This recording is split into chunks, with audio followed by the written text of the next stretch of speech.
రేపు సాయంత్రం 4 గంటలకు బెంగళూరులోని కేపీసీసీ కార్యాలయంలో సీఎల్పీ సమావేశం ఏర్పాటు చేశారు. బెంగళూరులోని ఓ హోటల్లో సమావేశం నిర్వహించే అవకాశం ఉంది. సోమవారం ముఖ్యమంత్రిగా డీకే శివకుమార్ ప్రమాణ స్వీకారం చేసే అవకాశం ఉందని తెలుస్తోంది.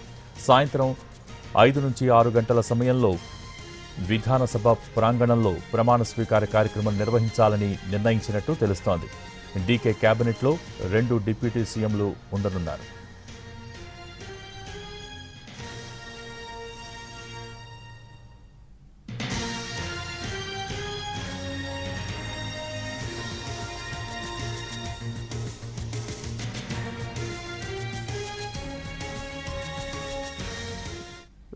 రేపు సాయంత్రం 4 గంటలకు బెంగళూరులోని కేపీసీసీ కార్యాలయంలో సీఎల్పీ సమావేశం ఏర్పాటు చేశారు.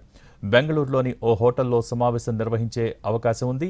సోమవారం ముఖ్యమంత్రిగా డీకే శివకుమార్ ప్రమాణ స్వీకారం చేసే అవకాశం ఉందని తెలుస్తోంది. సాయంత్రం 5 నుంచి 6 గంటల సమయంలో విధానసభ ప్రాంగణంలో ప్రమాణ స్వీకార కార్యక్రమం నిర్వహించాలని నిర్ణయించినట్టు తెలుస్తోంది. డీకే కేబినెట్లో 2 డిప్యూటీ సీఎంలు ఉండనున్నారు.